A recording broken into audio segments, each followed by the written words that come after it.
cause to effect, but actually, from a non-linear, non-subjective viewpoint, it's more like a big ball of wibbly-wobbly, timey-wimey stuff. You're listening to Paranormal UK Radio. Hello and welcome to Paranormal UK Radio. I am your host, Irene Allen Block, and with me again tonight is Mark Johnson, all the way from America. Mark? Hello. Hello, Mark. How are you? Oh, I'm doing pretty good. How about yourself? I'm fine. It's very early for you, I know. Yeah, we're recording this extremely early on my end, but no, I'm wide awake, got my coffee, and we're ready to go. That's good. So let's get straight into it then. I'm going to welcome as our guest today Malcolm Robinson. Malcolm Robinson hails from Scotland, and he is the founder of Strange Phenomena Investigations, which he founded in 1979, and he's just released a new book, Paranormal Case Files, Volume 2. Hello, Malcolm. Oh, very good day to you, Irene. How are you doing? It's fine. The weather, it's not raining here. That's one good thing about today. If nothing else, that's a good thing. What's it like up there? Is it cold, Malcolm? Well, I moved from Scotland back in 1998. I now live in the small village of Hastings in East Sussex. Oh, which is, but it's at the very foot of the United Kingdom, and I've got a good view over the rooftops to the English Channel. So yes, I certainly get about, and that's where I currently am at the moment. I love Hastings. It's a lovely, lovely village. Yeah. Great to be here. I come from West Sussex. Oh, yes. Near Arundel, a little village near Arundel Yes, called Amberley. Have you heard of Amberley? I have indeed, yes. We have a castle. Is it haunted? Yes, it is. It is haunted. Okay. Yes.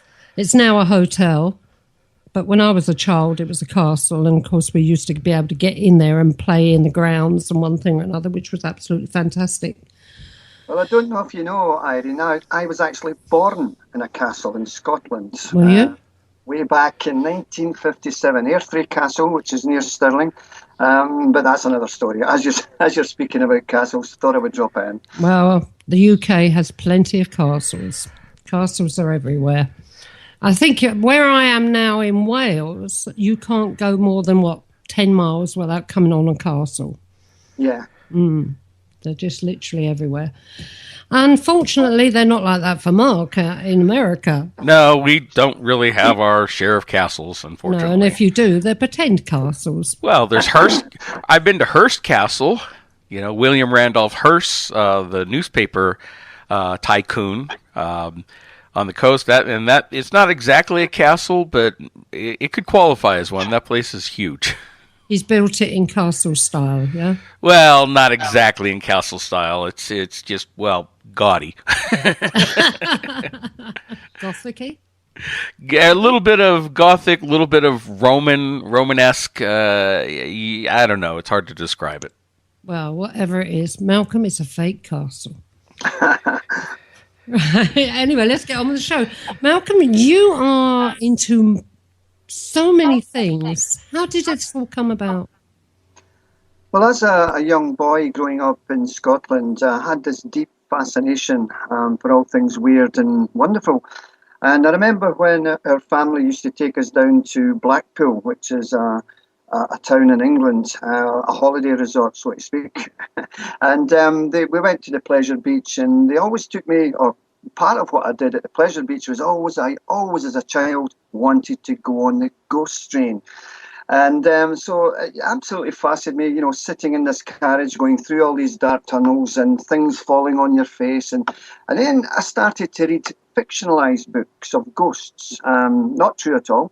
And then I went, well, come on. I mean, this is just make-believe, surely. So I decided to read what allegedly was true stories of ghosts. And I absolutely found them fascinating. I went, whoa, surely this can't be true. There can't be such things as ghosts and poltergeists. Come on.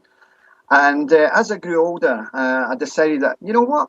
I'm going to dedicate the rest of my life to looking at these things. I'm just one of many people doing it the world over. But, as an individual, let's do this. And in 1979, I formed my own society. entitled Strange Phenomena Investigations. And the aims of SPI are basically to collect, research and publish accounts relating to most aspects of strange phenomena, and to purposely endeavour to try and come up with some answers to account for what at present eludes us. I've had many strange and paranormal experiences throughout my life simply because I've put myself in that ballpark. I've put myself in those haunted houses. I've been slapped by a ghost. I've had my hair pulled by a ghost. I've been kicked simply because I've put myself, as I say, in that paranormal haunted backyard, so to speak. And it's a fascination which is still with me today. Absolutely, I'm sceptical. Oh my God, am I sceptical? Having said that, you know, the evidence that I've gathered and I've looked at over the years is so bloody compelling that it just beggars belief. We laughed at John Logie Baird. That thing will never work, John. Oh, sorry, it has. We laughed at Marconi. That thing will never work. We laughed at the Wright brothers. That thing will never fly. Oh, sorry, it has flown. Sorry. Just because something looks and sounds ridiculous doesn't mean to say that it is so. You know, science is ever progressing. We're learning new things about ourselves and the cosmos on a daily basis. And for me, I don't understand why the ordinary man in the street doesn't share the fascination that I have, that you have, Irene, that Mark has. It's incredible, but we are pioneers. You know, we're looking into life after death. We're looking at UFO sightings and alien sightings. We're looking at lake monsters, Bigfoot, Yeti, Nessie. And it all just, for me, is just wonderful. Absolutely wonderful. You know, I have to mention, Malcolm, you know, you've had your hair pulled, your face slapped, you've been kicked. And, you know, I've been a paranormal investigator for 17 years now, and I guess I'm doing it wrong because I haven't been abused yet. No, you haven't. I have. Yeah, well, you ask for it half the time. Yeah, sure I do. Malcolm, you also made a comment about, you know, why the average man on the street doesn't believe it. Well, you know, that opens up a whole nother can of worms because they don't believe it because it's still looked at as fringe pseudoscience because we may be using scientific principles to try to prove that this stuff exists, and yet we are not helped by the real scientific community or the media, which all poo-poos and laughs at it, and they refuse to acknowledge that there is a real measurable phenomenon going on here. So as long as the sheeple out there are being told what to think, of course, nobody is going to take it seriously, except for us, you know, stalwart pioneers. That's true. Yeah, totally. I agree, Mark, and that's sadly the way it goes. And, aside to that, you've got a number of professors and scientists who would dearly love to look over that paranormal fence and dip their toe in the waters of the paranormal, but are afraid to simply because of their peers. And if they get associated with these pseudosciences, so to speak, then, you know, their careers are on the line. And that we know that is true because so many people have fell by the wayside on that. And that's a sad and shocking aspect of this. We need people with the guts to stand tall, to stand firm, and not give a monkeys about, you know, being labelled as a nut. But it's up to guys like myself, yourself, Mark, Irene, and our fellow researchers to put a dent in this. Show the public that, okay, yeah, a lot of these things are crazy, but have a look. Have a look at all this massive evidence. And we're slowly getting there. I think we're slowly getting there. We're getting there in that we've gotten some media acceptance lately with the plethora of ghost shows, paranormal shows that are out there in the media. But again, they're usually on networks, or they're presented in such a way that people don't take them seriously, or not enough people take them seriously. And it flies in the face of a lot of religions. It flies in the face of what we've been taught. And, you know, that's the one problem I have with science is it's become its own religion. If you try to bring in something that flies in the face of what they've been trying to tell us all along, that maybe, hey, our reality is a lot stranger than we think, and all these things and all these entities and beings and creatures and whatnot do exist after all, after they've been telling us they don't exist for centuries. They're going to stick to their little dogma and mantra and keep repeating, and they're going to stick their heads in the sand because it's going to make them look stupid. And so they stick with that status quo to not upset the apple cart. And it's a shame because, I know you've experienced it, and I've experienced it, Irene's experienced it, that there is things going on out there that are just below the mind. And it demands further study and understanding from us. Yeah, totally agree, Mark, yeah. One thing that I don't understand, the church ridicule it, right? They poo-poo it. Yes? Yeah, I mean... Yeah. So why do they have priests that go doing exorcisms? Yeah, it's like it's like a double standards. I mean, they are recognised priests and exorcists, Church of England exorcists, etc., who, in the biggest of cases, I mean, it has to pass a criteria that it ticks all the boxes before that Church of England minister or exorcist will go along to a given house. It has to be really, there. So, yeah, it's like double standards. I mean, it says in the Bible, thou shalt not consult with spirits, etc., etc. And, Jesus is telling us that he who believeth in me will never die, that there's many rooms in my mansion, so to speak, that you too can live after your death. So there's a lot of contradictions. Having said that, we all know that the Bible was written by many different scholars over hundreds of years. And, I hope I don't upset any of your listeners, but, it probably is the fact that that may not truly be the Word of God. It's been misinterpreted like Chinese whispers, passing it on, and everything gets muddied up. So, but back to your point, the church does have double standards on that one. Well, but with the church, of course, they pushed the whole Satan thing, demonic, and, the anti-God, and so that's perfectly okay because it's their boogeyman to keep everybody afraid and in line. The devil's doing it, and we're going to go fight it. But, at the same time, this is where the church will ban things as demonic, and even alien or extraterrestrial phenomena, UFO phenomenon. In fact, there's a movement right now here in America that I'm appalled at, that even, state directors of MUFON are now leaning towards the idea that extraterrestrial phenomenon is demonic. And I'm like, want to rip my hair out of my head when I start hearing this crap. I mean, it's like you guys are supposed to be in charge of MUFON, and you're pushing this horse pucky.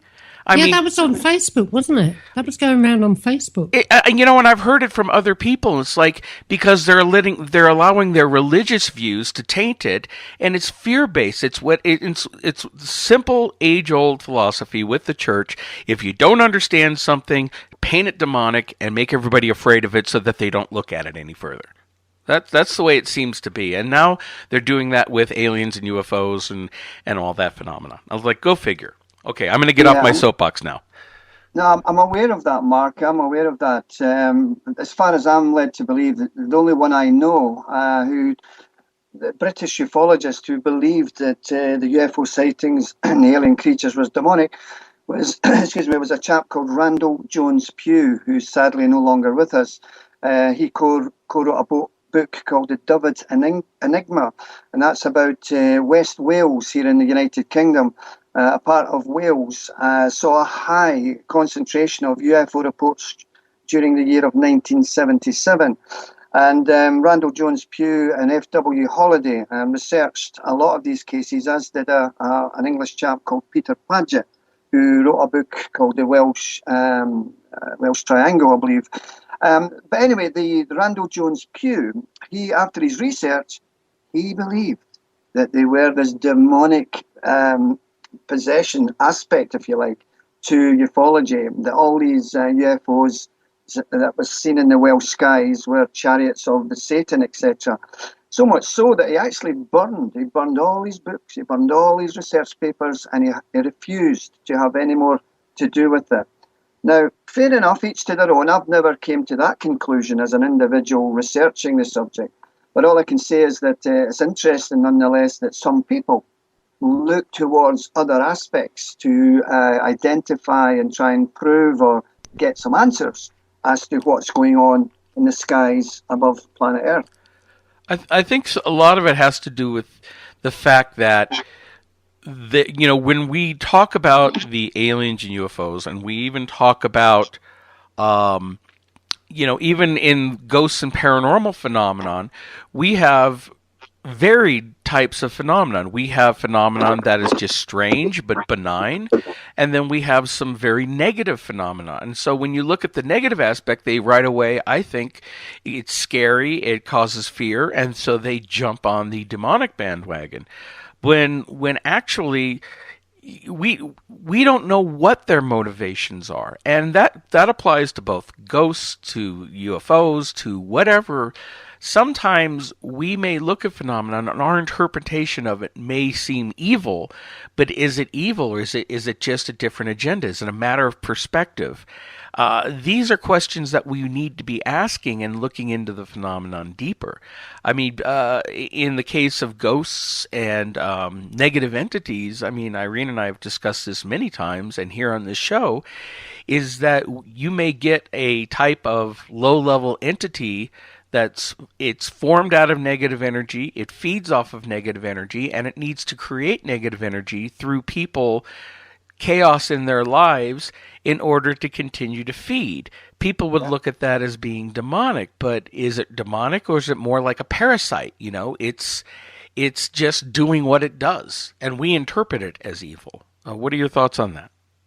Yeah, I totally agree. I mean, everybody tries to look at the UFO enigma with, their own eyes. And maybe, just maybe, we are indeed looking at the UFO enigma the wrong way. We talk about looking out the box, the old adage, and sometimes maybe we don't see the wood for the trees. There is an agenda, of course, there's an agenda with the UFO phenomena worldwide.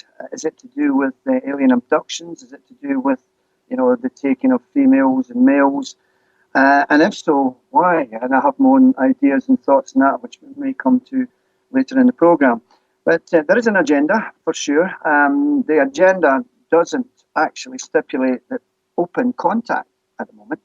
Sadly, it's these abductions and, these lights in the sky, etc.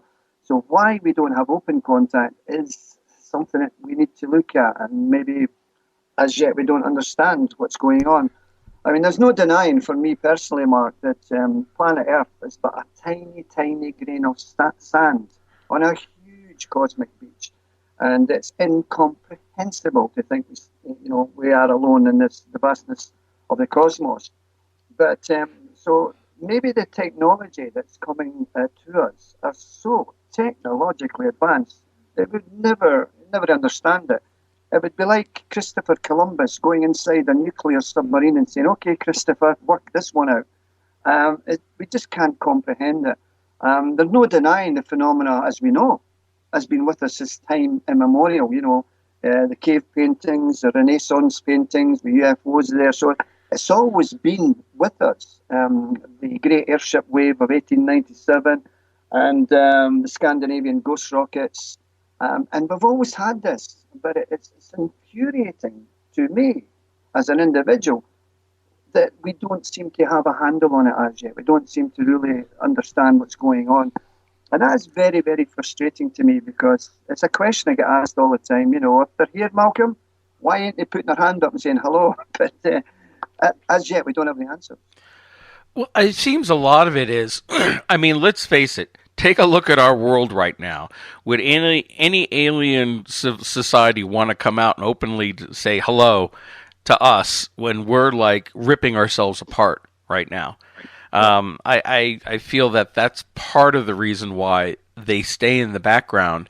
And in a lot of the research we've done over the years, the the agenda for at least some of these races seems to be that they've got a long-term goal in mind. And so they're working behind the scenes. It's not like they've just visited us from Zeta Reticuli and say, oh, look, here's all these people. Let's go down and say hi. I think a lot of them have been here for, as you mentioned, for generations, for thousands of years. And they have an agenda, and they're working on that agenda. And it seems like there are many different races here, many different agendas in place. Some are directly for our benefit, some are not, some are indifferent. I mean, there's a lot going on out there, and I think it's a lot more complicated than just aliens visiting us from another planet. Yeah, for sure. And what we have to bear in mind is that these aliens, call them what you will, are not necessarily travelling from distant star systems. They could maybe, bend space, etc. I go along with Jacques Vallée when he talks about dimensions, and everything's vibrating, everything's on a different frequency. And maybe somehow they've utilised these frequencies and vibrations to just flit in and out of our time space. What we have to bear in mind is that they may already be here. And what I mean by that, Mark, is I'm pretty sure you're aware that there are many, many sightings of UFOs, or should I say USOs, unidentified submersible objects, being seen diving into and exiting out of the seas of this planet, more so around the island of Puerto Rico. And so just maybe they have bases in the floor of the oceans. And the sad thing is that we know more about the surface of the moon than we do what's under the oceans of this planet. Incredible statement. We only know about 30-40% of what's under the oceans, and I'm talking about being mapped professionally and perfectly. So with these USO sightings, I think maybe they're already here and they have these bases in the oceans. But that's my personal view, not the view of SPI as a whole. I agree with that. With all the sightings and everything where people have said that they've been going into water. Definitely, I agree with that one. It's and the types of bodies of water that they go into fascinate me, because it's not just the oceans. I mean, you mentioned Christopher Columbus earlier. Well, even Christopher Columbus on his first voyage to the New World saw UFOs and wrote about it in his journal. He saw lights following his ships and coming in and out of the water. But, not only coming out of the oceans, but out of lakes. Lake Titicaca in South America, people have seen ships coming in and out of there. And even as local where I was living in New Jersey, the Wanacue Reservoir back in the 1950s, there were a lot of UFOs around the reservoir. People would see UFOs coming in and out of the reservoir there. And so my question is, what the heck is under the reservoir? It's not that deep. Those are man-made reservoirs. And are they going in and out of the water? Is there bases under the water? Or are they under the ground and they going under the water as part of the entrance? Because there are reports of UFOs that appear to go in and out of mountains, in and out of volcanoes. Yep. And people think that, they have their bases in motherships floating around the Earth. Well, they're possibly right under our very feet. Yeah, again, I seem to be concurring with you every statement here, Mark, but only because I certainly believe that this is so. Yeah, definitely. Now, tell us a little bit about the research that you have done into some of this phenomenon. I mean, you've been looking into everything from UFOs to ghosts to even Nessie in Scotland. Maybe we should start a little bit with that. You wrote a book called The Monsters of Loch Ness, The History and the Mystery. What got you into looking into the Loch Ness Monster? Well, again, as a young boy growing up in Scotland, my father told me about these tales of this water horse, or in Scottish language, a kelpie, and it had been seen for hundreds of years. And again, it just fixed my imagination. And some of the family holidays were indeed to Inverness and Loch Ness up in Scotland there. And one day we went on, I was only about 9 or 10, I guess, and we was on this little kind of pleasure cruiser. It was traversing up and down the loch, and I just thought it was so magical, the hills on the other side, the deepness of the water. And I had this pair of binoculars, and I actually thought I saw two humps in the water, but probably my young imagination looking, this desire to see something, made me just think that I saw something. So it started from an early age, and then again from the late 1970s and early 1980s. Loch Ness saw Malcolm Robinson many, many times. And what I did was to interview the people who lived around the loch. And I've managed to interview some wonderful, wonderful people, some incredible tales. And I interviewed Alex Campbell, who sadly is no longer with us. He was the former water bailiff at Loch Ness. And it was a lovely summer's day. We were in his back garden facing the loch, and he told me all these tales as him when he was a young boy and older, seeing a long neck come out of Loch Ness with a small head on top of it for only a matter of seconds and just cascade back down into the depths of Loch Ness. I also interviewed Father Gregory Brucey at the St. Benedictine Abbey at Fort Augustus. And he told me that back in 1971, he had a friend from Westminster Cathedral in London come up to Scotland to see him and look at Loch Ness. And they went down to the jetty at the south tip of Loch Ness. And the loch was like glass. Not a ripple, not a ripple. And then suddenly, you couldn't script it, Mark. Suddenly, this long tapering neck again with a small head thrust itself out from beneath the waters and dived back in again. And Father Gregory, a man of the cloth, a man of God, turned round to this chap from Westminster Cathedral and said, my goodness, you know, I've been here all my life. I've only seen it a couple of times myself. You come up for 2 seconds and it just makes an appearance. And that's the thing with sightings of Nessie. You can be so fortunate. You could be there and you could see something, or you could spend your whole life there and see nothing. Loch Ness is 24 miles long. It's just under 1,000 feet deep. And, you know, it's about a mile or so wide at its widest. And I was fortunate, back in 1994, I was fortunate to go down in the Loch Ness submarine. And we went down to a depth of over 500 feet. Now, this submarine was sponsored by Swatch Watches, and it was taking members of the public down into the depths of Loch Ness for £69.50 British money for an hour. And the reason they were charging, Mark, was to help fund the submarine, the fuel, and the work it was doing, because it was taking core samples from the loch floor. And anyway, this submarine had a big toughened glass frontal porthole in the front of the submarine with about 8 or 9 very powerful, strong halogen lights. And as we descended into Loch Ness, it was very, very dark. And then suddenly, you know, it was clear. We went down, we went along the loch floor, and the loch floor was just sandy silt with little vegetation. There were hardly any fish that strayed into these powerful lights in its domain. Hardly any fish came near it. And then suddenly, bang, the whole loch floor just fell away. And I said to the skipper of the submarine, can we go down there? Can we go down there? It's like a big hole, a big chasm. And he just shook his head and he says, sorry, we've got to stick to the allotted course. And I asked the skipper of the submarine, you know, you've taken people down here all week. Have you ever seen anything? You ever registered anything? And he says, well, yeah. He says, we've managed to get some very, very bizarre sonar returns. And I'm a professional pilot, the chap says, and even I can't answer what these sonar returns. We spoke about false sonar returns, you know, and he says, no, it's not that, it's not boats. And for me personally, I honestly believe that there is something in Loch Ness in excess of 30 feet. And the best evidence for Nessie is not necessarily eyewitness accounts, it's the sonar. And Operation Deep Scan in 1987 had a flotilla of boats in a straight line that traversed up and down Loch Ness with the best sonar equipment of its day.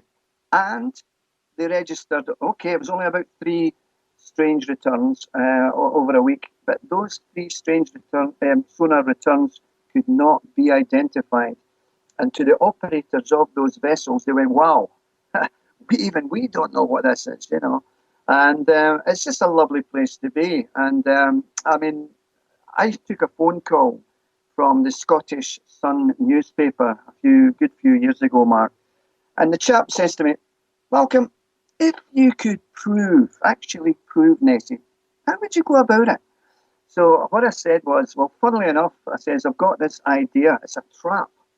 So I'm going to tell you as the way I told it to the journalist, Mark. I'd ask you and Irene and your listeners to put in your mind's view like a boxing ring. You've got the boxing ring, you've got the ropes.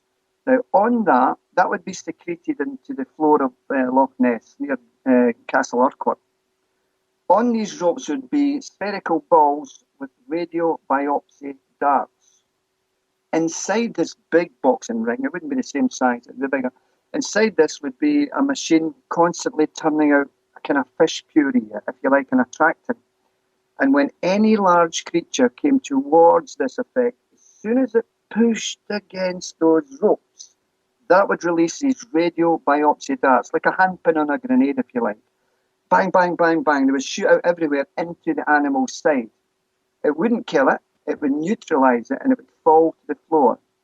As soon as those ropes had been breached, they would signal to surface boats that something clearly has happened below, and they would send divers down or a small submersible down.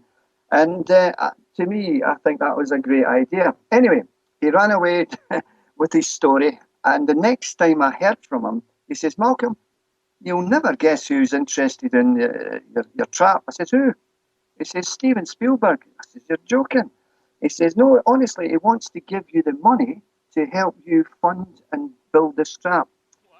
Well, this made big news not over in Scotland, but all over England and the rest of the world. But sadly, it fell on its face. Nothing happened. Steven Spielberg went on to do big blockbuster movies, and he must have just didn't bother. But even today, Mark, I still believe, and Irene, I still believe that this is something that can still be done. Something that can still be done for sure, yeah. Well, that sounds like a fascinating trap to... That's done it. Yeah, because, and then if you could tag it and track it, I mean, the one thing with Nessie is, they've had all the photos that you can see online. There's the famous photo from 1933, which now they're coming out and saying was just a toy in the water, that was a purposeful fake. And yet there have been other photos of Nessie over the years showing everything from a snake-like body to the humps to... I think one of the ones that impressed me the most was there was a couple of underwater photos taken from either submersibles or submarines that showed... There's one that shows like a massive... something in the water with a long neck and a thicker body, and then there was another one where it shows just a large flipper, which was very reminiscent of it had that triangular shape like a plesiosaur type of flipper, which was one of the theories that they were talking about, that it could be a type of plesiosaur that survived from the age of the dinosaurs that still lived within the loch. But I also think that, and tell me your opinion on this, Malcolm, could we be dealing with more than one type of creature? Well, I'll answer that in a second, but to get to your point about the flipper photograph and the big bulbulous body and the long neck, etc., these photographs were taken by the Academy of Applied Science back in the 70s. And yes, clearly you can see a diamond-shaped flipper. However, there's a lot of controversy regarding that. There's quite a lot of shading area to make it look diamond, black area to make it look. And I'm coming around to the impression that I think that's been tampered with. I don't think it's a real flipper at all. As far as the wonderful photograph of this big body and the long neck, that's interesting. I don't know what to make of that one for sure. But to answer your question about, could there be more than one creature or a different types of creature? First and foremost, to answer that, I'll go up a ladder and talk about the different steps. I don't think it's a plesiosaur, absolutely not, because plesiosaurs did not have that extendable neck that could stand vertically and look, out from the surface of the water. We know that through the skeleton remains that's been left all over Europe, etc. And Some people suggest it's a large fish, and like a sturgeon, which can grow up to 17 feet. But again, the sturgeon fish doesn't have that long neck. What your listeners have to be aware of, that the coelacanth fish, a prehistoric fish thought to be extinct, was found off the coast of Madagascar in 1938. This horrible-looking scaly fish. We're finding species of insects, of frogs, on planet Earth every day. Every day we're finding a new species of insect or something. So it's possible that whatever is in Loch Ness, it may well be like a big eel-like creature, is something unknown to science. It's not an air-breathing animal. It's an accidental breaking of the water surface. And possibly why is you've got the fish population, just feeding off just under the top of the water, and this thing's coming up, breaking the surface of the water and diving back down again. So it's something, it may well be of that nature. So it could be something like a conger eel. It could be, yes, and because eels have been found in Loch Ness for sure. But here's another twist to the tale. I'm sure that both of you have heard what's known as tulpas, these thought forums. That's right. People have said that maybe with all these people thinking about Loch Ness, going on holiday, hoping to see something, really desiring to see something, it creates this kind of thought form of a creature. Now, that is a bit bizarre, for sure. We had Aleister Crowley, who's the famous black magician who stayed in Boleskine House. It was owned by Jimmy Page of Led Zeppelin. And Aleister Crowley, as we know, was a notable black magician, and he conjured up, allegedly, a lot of strange stuff in his house, and maybe whatever he's left went into Loch Ness. Having said that, Nessie sightings precedes Aleister Crowley, so he can't be responsible for those ones. There's so many different variations of what's been seen in Loch Ness, yeah. Well, we've studied tulpas, and I never ever thought that Nessie could be a tulpa. Never thought it, but you could be right. Yeah, you could be right. What about the other Scottish loch monsters? Morag, for a start. Oh yes, absolutely. And then you've got I can't pronounce this, Muckshill. Yeah, it's Loch Marty. It's another Scottish loch in the west of Scotland. It's only 11 miles long, but I think it's the third deepest loch in Europe. Really, really very deep. It's crystal clear waters, which is great. Yeah. And a number of the Loch Ness Investigation Bureau members took their investigation aspects from Ness over to Morar during the 70s and 80s. Our society, SPI, we did some research at Loch Morar back in 1990, and I devote a whole chapter to the Loch Morar investigation and what happened there in my latest book. My latest book, we start off with the sea lake and lake monsters of the world. Yeah. And what I'm trying to impress upon my readers is, look, folks, these allegedly sea creatures have been seen by notable sea captains back in the day. Where are they now? We've got much more ships traversing the oceans. Maybe it's a noise, but we don't seem to get them. And then we look at the sightings from St. Columba in AD 565, right through the 60s, 70s, 80s, right through to present day. We look at all the possibilities it could be in Loch Ness, the underwater photographs. And whilst, yes, there is a lot of Loch Ness books out there in the domain, my book is slightly different because as a young boy, I've collected so many press reports as well, and I introduced some of the better ones into the book as well. So really it's a potpourri, a historical aspect of Nessie, and I just hope that people can get something out of it. The description of Morag, is that anything like Nessie? Absolutely, Irene, yeah, it's exactly the same. The long neck, small head, and light grey in colour, etc. And it's a shame because we really need to get some more research up at Loch Morar, more so with the sonar, because it's only 11 miles long. But I don't know. I mean, I think scientists are not that keen to do anything now these days, which is strange. Well, I seem to have found three actual monsters in Scotland besides that. You've got Nessie, you've got Morag and Muckshill. Okay. Okay. And there's a lot more. We've only got one down here. Etchy from Bassenwaite Lake.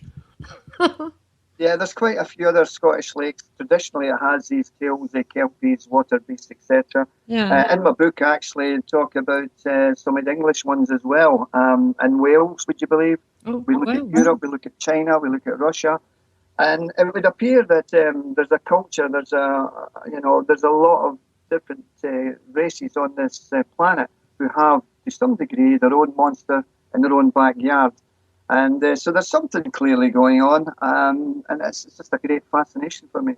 Yeah, definitely. You mentioned about the idea of them being tulpas, which I actually, and we could talk about that more when we get into more of the ghosts and paranormal, with people coming in with their expectations and their thought forms forming things to be seen. What about the idea you mentioned earlier with Jacques Vallée talking about some of the UFOs being interdimensional?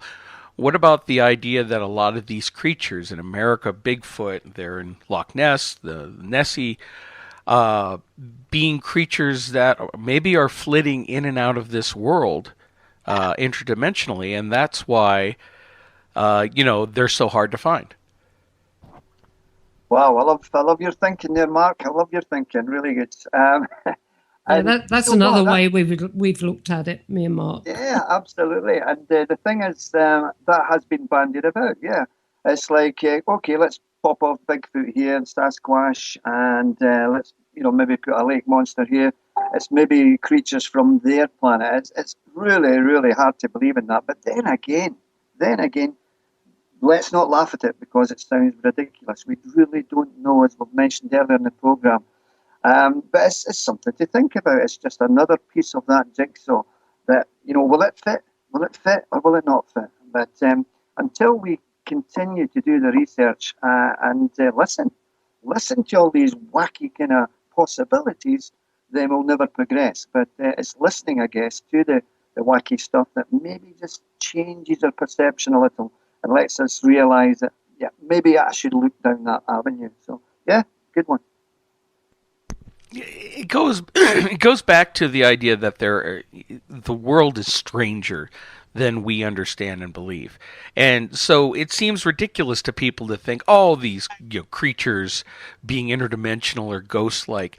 But yet, if you look at the mythology that goes back not only in England and in Europe and even in North America with the Native Americans, the supernatural properties that people have described to trolls, to fairies, to gnomes, to all these different types of odd, strange creatures that we've just dismissed as fairy stories, but yet even today still seem to be existing. And they do have that supernatural quality to them. So are we dealing with just spirits? Are we dealing with flesh and blood living creatures, but who may have some properties that we just don't understand, which could include flitting in and out of our world? Yeah, I mean, supernatural entities, the trolls, the leprechauns, and all these different little creatures from different parts of the world, Scandinavia, etc. Where did that come from? It came from history, of course it did. People was writing about the trolls, about the leprechauns. Was it mythology? Was it just something that, a whimsical little man, a creature, etc.? Or as you say, maybe it truly was something that was there at that time and being seen. It wasn't, I guess, part of that environment, or it would have been seen more and more often. So possibly because it wasn't part of the initial environment, be it Ireland, be it in Norway or whatever, it is coming in dimensionally. It is splitting in and out of the area. I mean, what's his name? Whitley Strieber mentions a case in Communion, I think it was, outside his backyard, and he looked up at this UFO, and then it just dematerialized and rematerialized. So it was like, wow, what's happening here? Where's it going? Nothing's in front of it to obscure it. It's doing it itself. So clearly, the structure and the solidness of these objects are not always solid. They flip in and out of frequencies. And so it's another avenue to look down. Yeah, there seems to be a lot of different phenomena that can do that. We think, are they cloaking, or are they able to disappear into another realm? Getting into, I mean, there's stories with UFOs that people have witnessed portals opening in the sky and these things coming through them. I mean, oh my God, we can go into all sorts of different phenomenon here. I guess, Mark, it breaks down to what constitutes proof.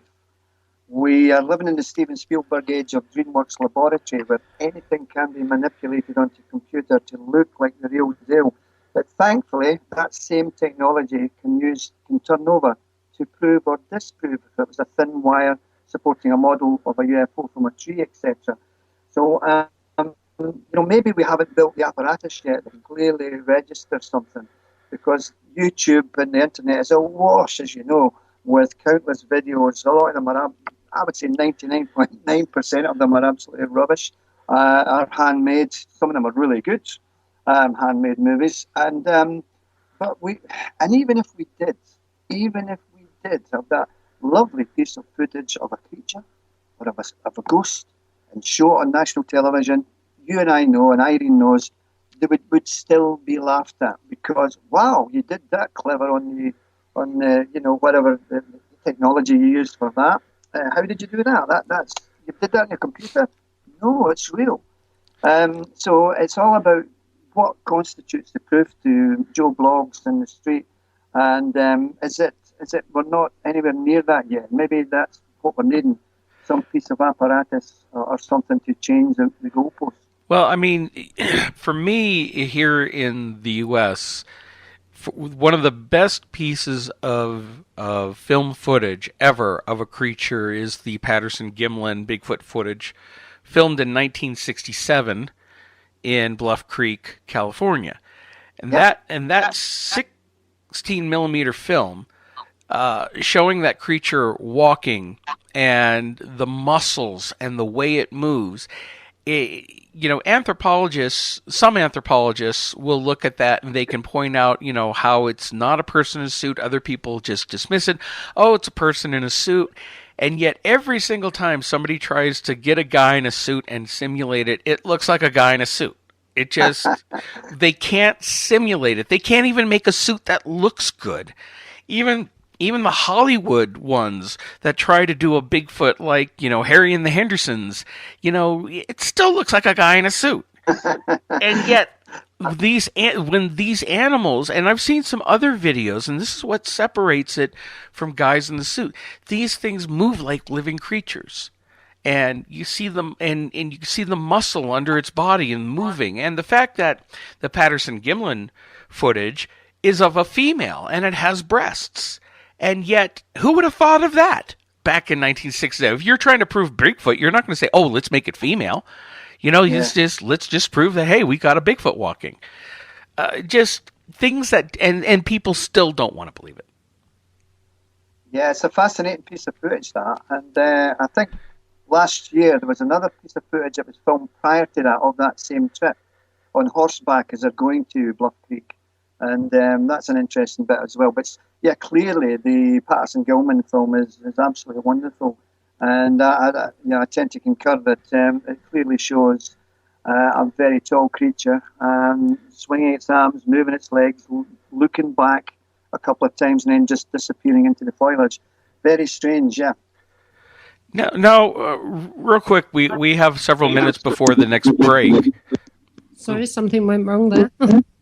Yeah, what's going on there? Okay. Before the next break, in a few minutes, are there any other types of creatures that you've looked into within the UK? No, I wouldn't say any other type of creatures at all. It's mostly Nessie and Morag, the beast in Loch Morar. That is the two main ones that we've looked at. Yeah. We do have a wild man here, Willowoos or something. which we've talked about before. Have you looked into him, the wild man? I haven't, but one of my colleagues has, and she's very knowledgeable of these creatures, these big ape-like creatures in Scotland, and I had never heard of it until last year. Charmaine Fraser, I believe is her name. Yeah, Lovely. I know. And she really blew the Scottish audience away with all these sightings, etc. And I was stunned because I wasn't aware that there were these Bigfoot creatures roaming parts of Scotland. And let's not forget, quite a big part of Scotland, there's no houses, etc. It's quite barren, so maybe that's something to look at. But yeah, to answer your question, Irene, I'm aware of it, yeah. Yeah, and Charmaine's somebody I want on the show. So if you're listening, Charmaine, I'm going to be contacting you at some point. It seems that also there are other creatures that are now starting to come out and become popular among cryptozoologists. And in the past, and I don't know, I take it with a huge grain of salt. But Mothman? Well, Mothman, they've talked about for years here in the U.S., but there's also the Dogman. Yeah, Dogman. Which I don't know the difference between Dogman and Wolfman. We had sightings over here back in the 80s, I believe it was, of Owlman. Yeah. But the description of Owlman sounds very similar to the West Virginia descriptions of Mothman. I guess it just, depending on the region it shows up in, people give it their own name for it. It's like Bigfoot. It's called Yeti in the Himalayas and Sasquatch in the Pacific Northwest and, the skunk ape down in Florida. And Willowoos over here. Yep, exactly. But the whole Dogman phenomenon, Wolfman phenomenon, I don't know about that one yet. I think I need to see a lot more evidence on that one. I mean, that people talk about Mantis Man. I kind of laugh at that one. And we've got Hedgehog Man, remember that? Hedgehog Man. Well, I was going to create one over here called Hedgehog Man, see how far it went on the internet.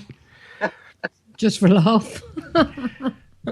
So if ever you see anything about Hedgehog Man, don't bother. But see, that seems to be part of the problem that we run into in trying to seriously research this subject.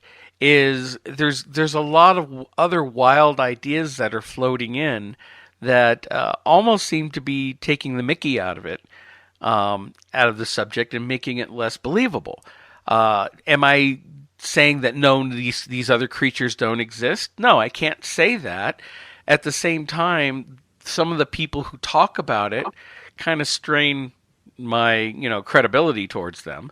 I don't know. I think that there's a lot more evidence towards the more traditional creatures like Nessie or a Bigfoot than there are some of these other creatures that now everybody's trying to jump on the bandwagon and have their own creature to go after. What do you think?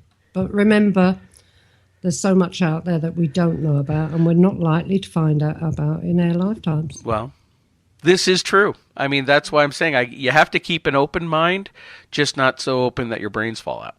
That's right. Yeah. What are your thoughts on that, Malcolm? Yeah, I mean, I think maybe we will all know once we all pass the spirit ourselves. Maybe then, and only then, we may have all the answers we require. But yeah, I mean, joking aside, we just have to keep plodding away. There's people doing lovely, fantastic work right across the planet. We should listen and look at what the research they're doing. We should share the research. Sadly, it doesn't always happen. There's all egos in ufology and stuff like that, so which is very, very sad. But yeah, we should all kind of rope together and try and find these answers. But I don't think it's going to be any day soon, to be honest with you, folks. I would like to say otherwise, but I mean, I've been doing this research on a personal level for just over 40 years now. Shows you how old I am. And so, yeah, I mean, what it has taught me, as I said at the top of the show, is that I'm now convinced, without the shadow of a doubt, I'm now convinced of life after death, that we're dealing with an alien presence. I don't know where that's coming from or what. There is, lake monsters, etc. In fact, just not so long ago, I'll just chuck this one in. One of my friends on Facebook says, Malcolm, can I tell you a story that's absolutely stunned me? I says, oh yeah, on you go. She says, well, I work in a local hospital here in Hastings, and one of the big doctors, nobody really likes him. He's full of himself, Malcolm, but he's good at his job. But he's not very well liked. Anyway, he's off on the sick. And I went, oh yeah, what's the matter with him?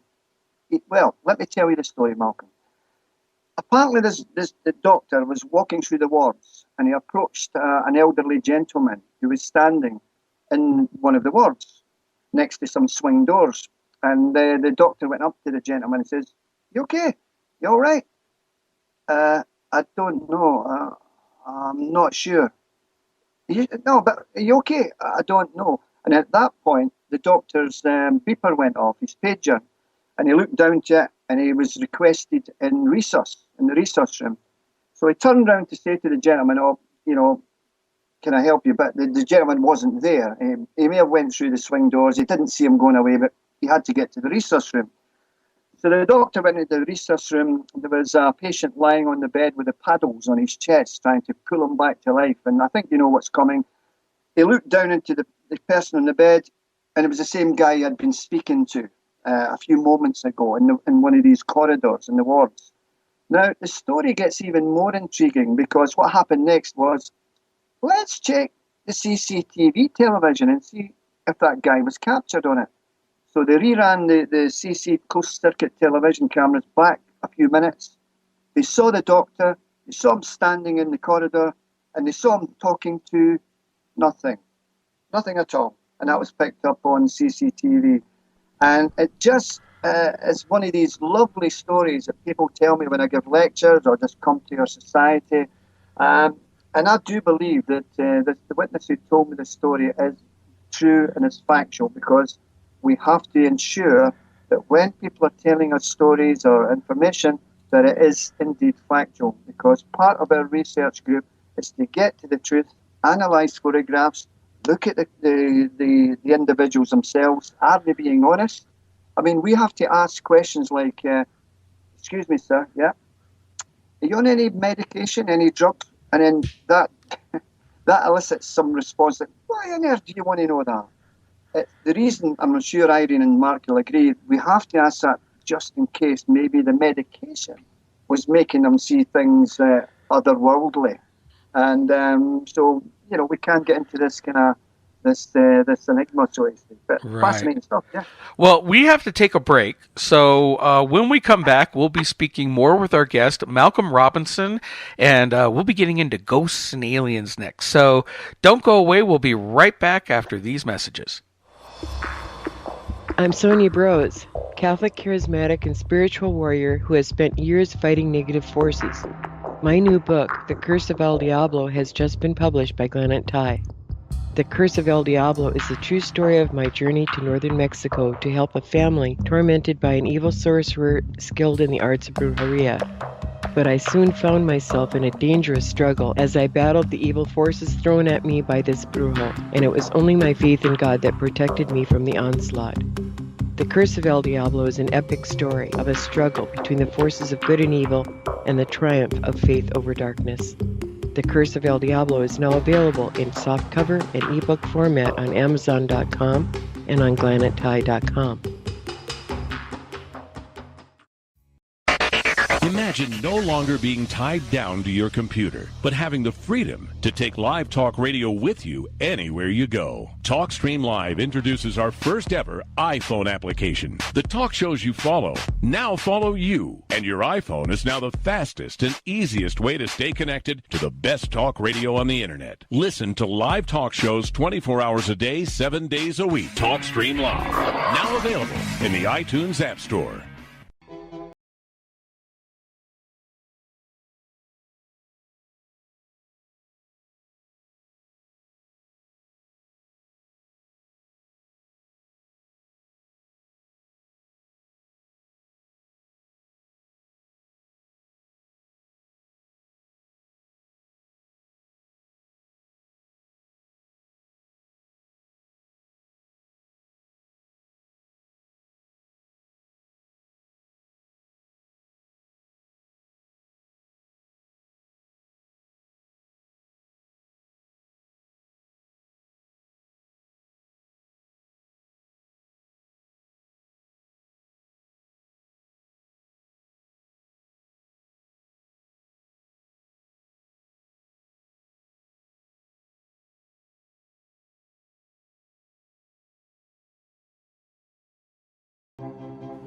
And welcome back, everyone, to Paranormal UK Radio, the flagship show of the Paranormal UK Radio Network. I'm Mark Johnson, along with Irene Allen Block, and we're talking with our guest, Malcolm Robinson, who's the author of UFO Case Files of Scotland, Paranormal Case Files of Great Britain, and Monsters of Loch Ness. Malcolm, welcome back to the show. Now, we spent a lot of time talking about the Loch Ness Monster in the first hour, but you've also, your newest book, Paranormal Case Files of Great Britain, has just come out, and wanted to know about some of the investigations that you've looked into the paranormal throughout the UK. Oh, can I ask one question first, please? Be my guest. Malcolm, as I'm from the Mackenzie clan and the great Mackenzie poltergeist in Edinburgh, have you ever studied anything to do with him?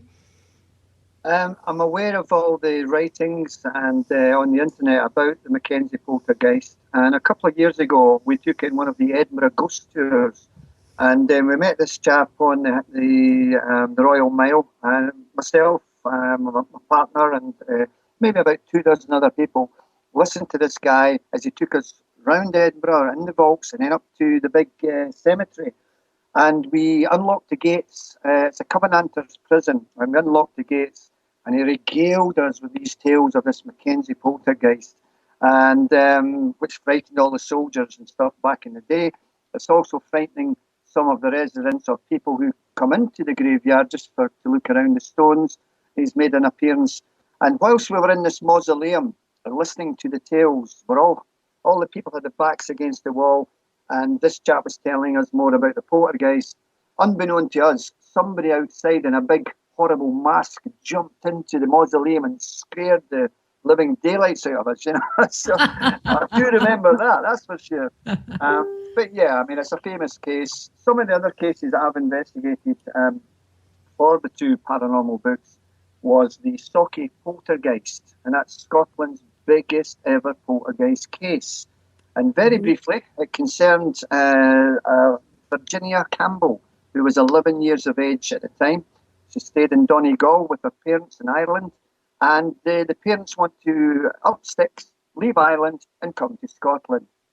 Virginia didn't want to go. She didn't want to go. Her family, her friends, everybody was in Ireland. She didn't want to go, but she had to go. She left her little dog, Toby, who she loved, left that in Ireland, and they came to the small town of Socky, which is near Alloa in Clackmannanshire in central Scotland.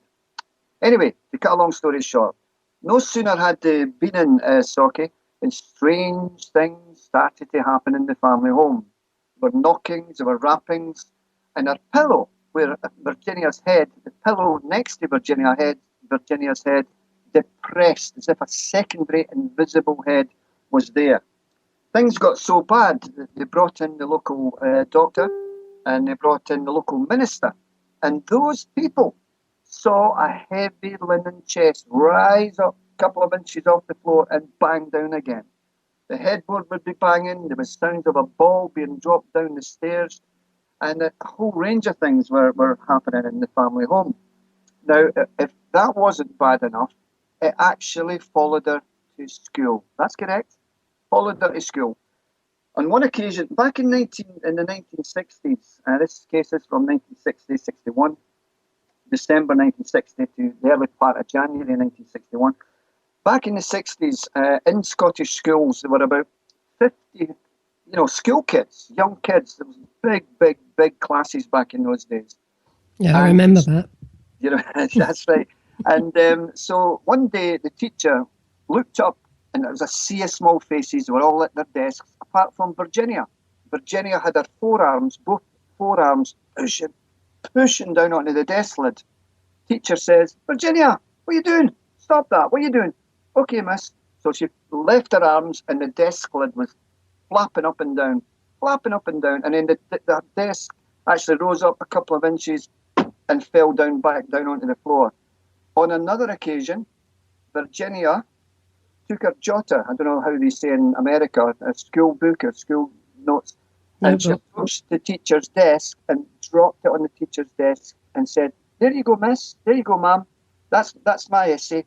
And just then, back in 1960, they had these long wooden canes that the teacher pointed to the big blackboards. It was lying flat. It started to vibrate, then it stood up vertically and started to bang, bang, bang down on the desk. Then the desk rose up a couple inches off the floor, big, heavy wooden desk. The teacher sitting behind it, it rose up and turned round, whereas the teacher's stomach was before the big part of the table. It had now turned 90 degrees, and her stomach was facing the narrow end of the table.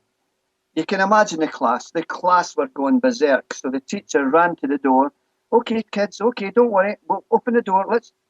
And she couldn't open the door. She pulling the door as if some big guy was behind the other side of the door and pulling it the other way. She could not open this door that always opened first time. And then suddenly the door did open, and everybody just flooded like water coming out of a jug. All these kids ran out of the class. And I did a reinvestigation of that case back in 1994.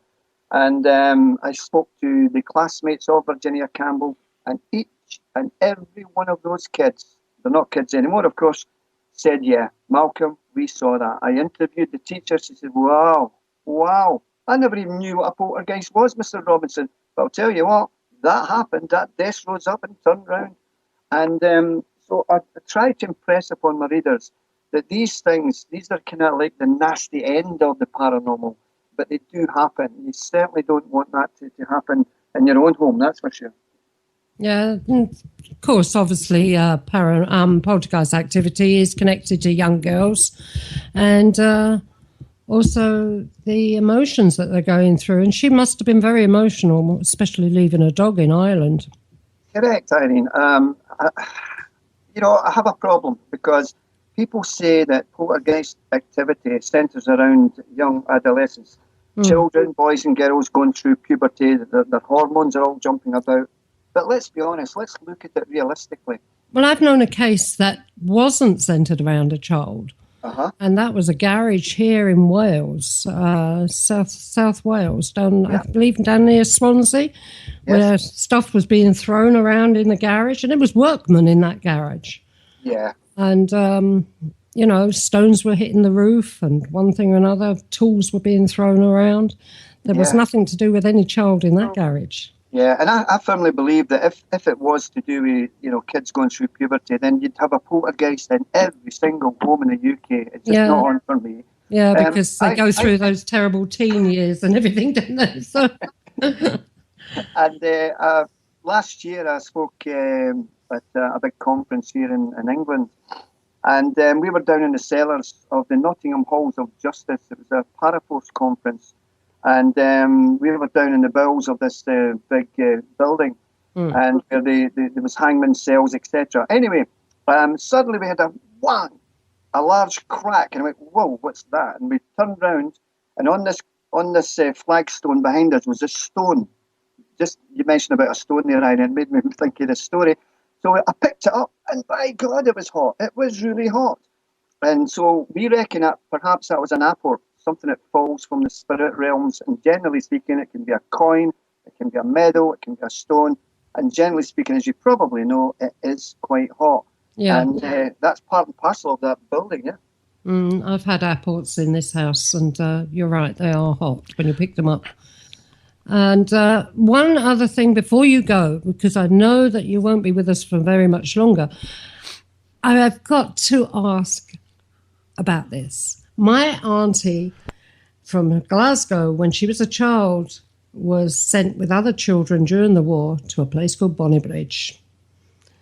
And we took her back there a few years back to see it. She hadn't seen Bonnybridge, although she's from Glasgow, she hadn't been back to Bonnybridge since she was a child.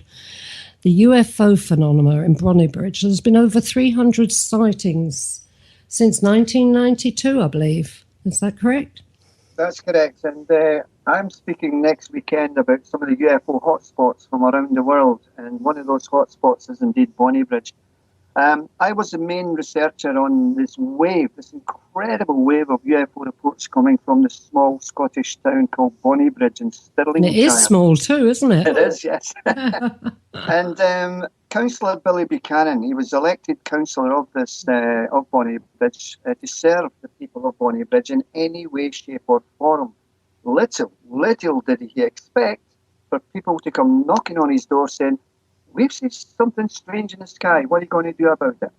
Now, rather than tell him to go away, he wasn't interested. He was elected to serve them, so he had to deal with it. So when I came on the scene and assisted Billy Buchanan, he was so happy to have someone from a recognised authority to help him get to the bottom of this. We investigated a lot of UFO reports from Bonnybridge. We had TV crews from Japan, from Austria, from Germany, from Holland coming over to do documentaries. And the bottom line is that these objects took the form of a number of shapes and sizes. First of all, there were light phenomena, these balls of light which descended from the skies and moved around. Then you had the classic flying saucer shape, and you also had various other shapes. So there were clearly something going on. We checked initially with the local airports, the national airports, to see if there were any air traffic in the sky at that time. We checked with the local meteorological stations to see if there were any release of any weather balloons. And we checked with the Ministry of Defence to see if there were any air exercises on the go. You have to, more or less dot the I's and cross the T's. And to this day, we still don't know what's going on in Bonnybridge. It's not as big as it was, Irene. Sightings have diminished, but there is still a phenomenon being going on in the sky, yeah. Yeah, it's amazing. And I believe you and Billy Buchanan have submitted a dossier, or did submit a dossier to David Cameron, who was the then Prime Minister, and nothing got done about it. But you're hoping that Theresa May, the now Prime Minister, will look into it. Is that right? That's correct, Irene. We initially spoke to or notified John Major, who was the then Prime Minister of United Kingdom, then David Cameron, Gordon Brown, and we took a dossier full of signatures from the people of Stirlingshire and demanding that the British government come to Bonnybridge and do their own investigation, because we elected them, or some people did. Yeah. We elected these people into power, so come on, assist your constituents, assist the people of Scotland to get some answers. We took a petition down a few years ago to 10 Downing Street, myself and Billy Buchanan and a guy called John Wickham, who's the Bufora chairman, or he was. And we handed that over to police officers at 10 Downing Street.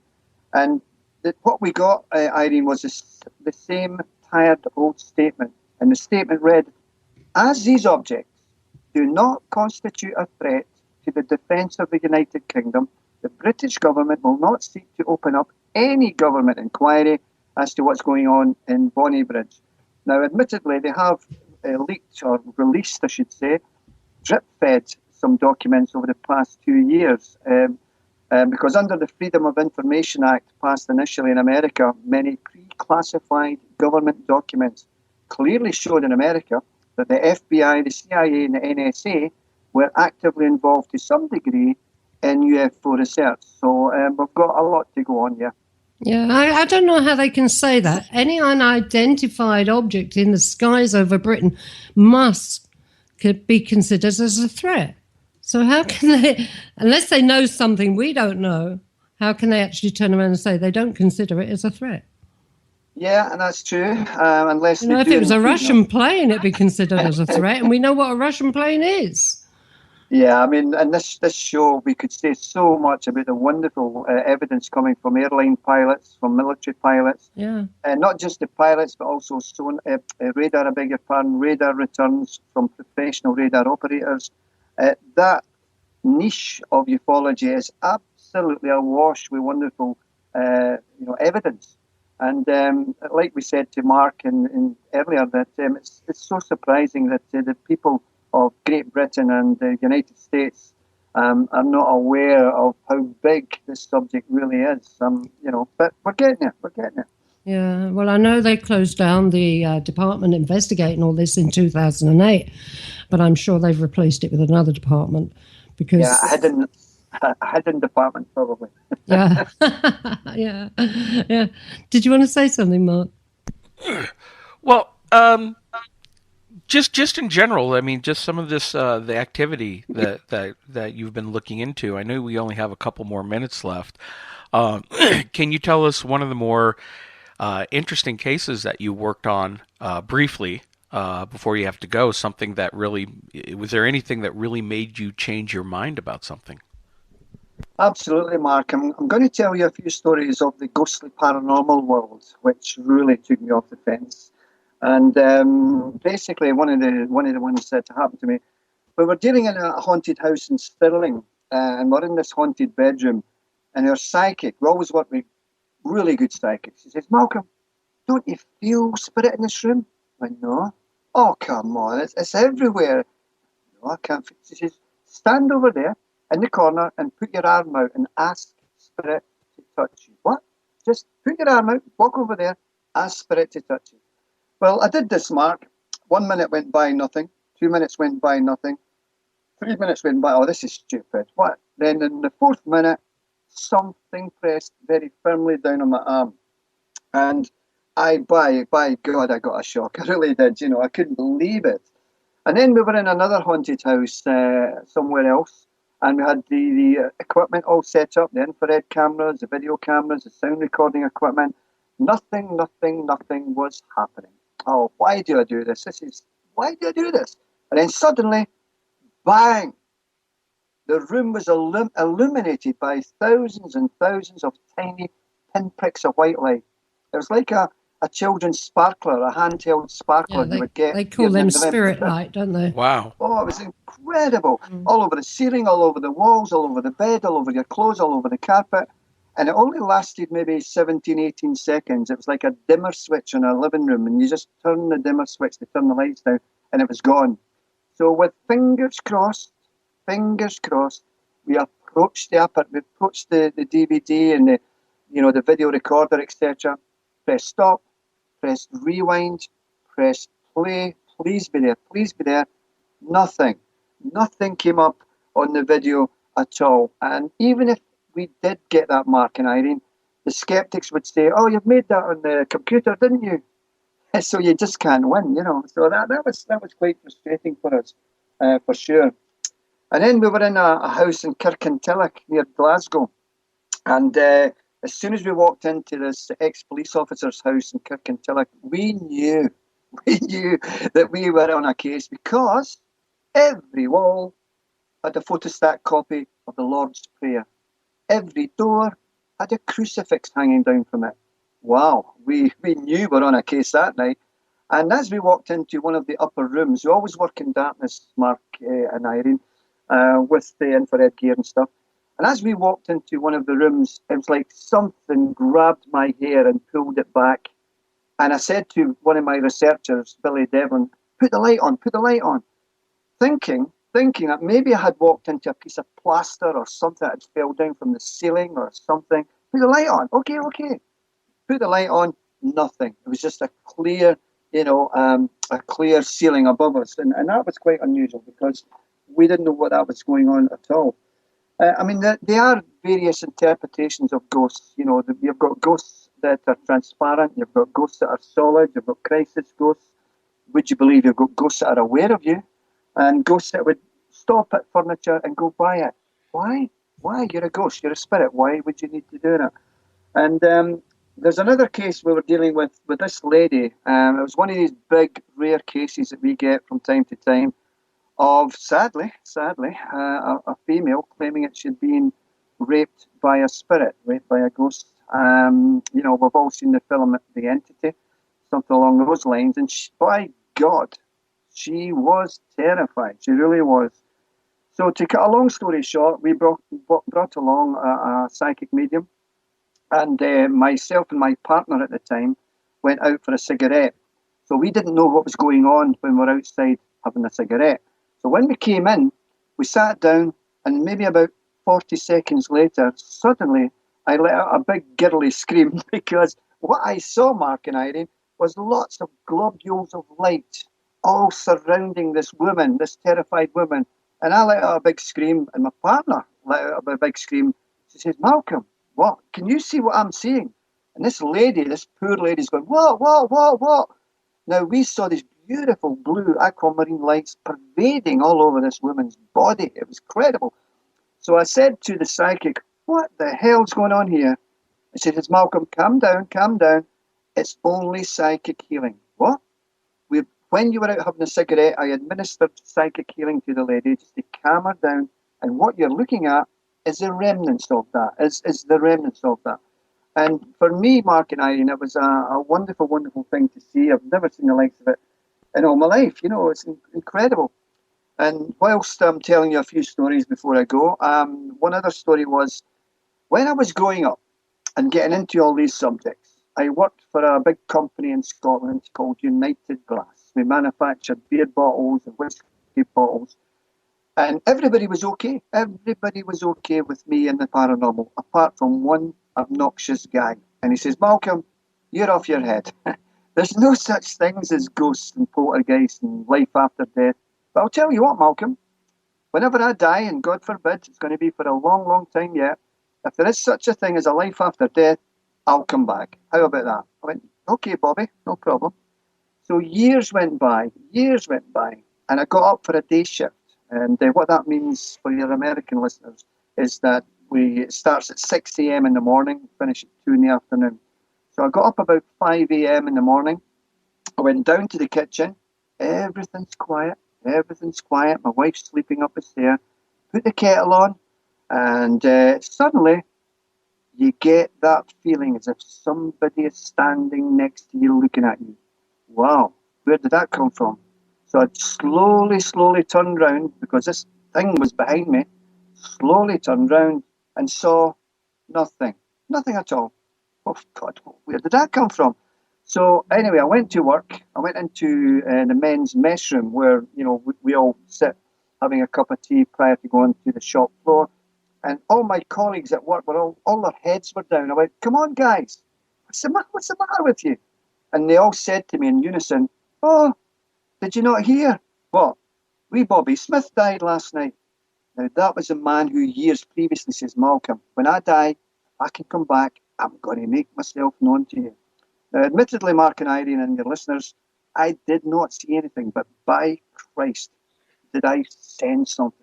I wasn't expecting to sense something, but I did. It was unbelievable. It looks like he kept his word. He did indeed, yes. Fascinating. Oh, Malcolm, we know you have to run. Just want to thank you so much for coming on the show. And where can people get in touch with you? Do you have a website? And where can people get your books? Yep, I only have a Facebook site, and that's www.facebook.com/Malcolm Robinson 2. And you'll get all the information about my books and what I do, etc. I've got a lot of lectures lined up for the United Kingdom this year because I love this subject, Mark and Irene, I really do. And I love presenting it with PowerPoint slides. I don't know it all. I know little. I know very, very little. But at the end of the day, I hope that my 40 years of research delving into these wonderful, wonderful mysteries can at least shed a little light or at least open up some minds of the people who are gingerly coming into the subject for the first time. And it's people like yourself, Irene, and Mark who are helping the people of the world to come to terms with these wonderful subjects. And I just hope that, and I wish you guys continued success with Paranormal UK Radio and what you're doing there, Mark and Irene. It's absolutely bloody fantastic. Well, thank you. And I do want to mention, thank you very much. I do want to mention all of Malcolm's books are available on Amazon.com and Amazon.co.uk. So be sure to pick them up. And Malcolm, thank you so much for coming on the show today. And we have to have you come back. It's been a pleasure, Mark and Irene. Will you come back, Malcolm? Will you? I will indeed, yes, definitely. Oh, you're lovely. Listen, also, Malcolm, if you're doing a conference anywhere in Wales, especially the southwest of Wales, Swansea area, or anything like that, let me know so I can come along. I will do, Irene, yes, definitely. Okay, and thank Mark, you. If there's any chance to speak in Colorado, I'm your man. Okay, I'll keep that in mind. All right, thanks a lot, Malcolm. Have a great day. All the best to you, sir. Okay, bye-bye. Thank you, Thanks, Malcolm. Bye. Well, that was a great conversation. I really like Malcolm a lot. Yeah, he's a great guest, great guest. And you know when we were talking about Bonnybridge? Yes. Well, what we did, we took my old auntie Nan from Glasgow, and we took her back to Bonnybridge after all those years of her not being there.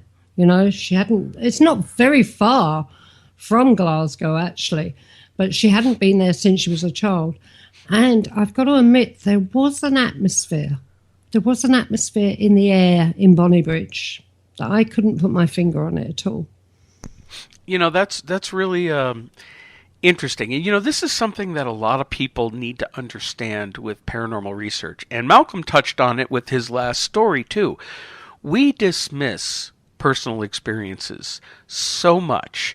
I know a lot of other paranormal groups say, well, personal experience is not evidence. Baloney. It's anecdotal evidence, yes, but if you get you categorize, you write down this anecdotal evidence and you look for the patterns of what people are experiencing, and that is enough to help with research. The human body picks up and senses things almost as good as any meter or device that you want to be using.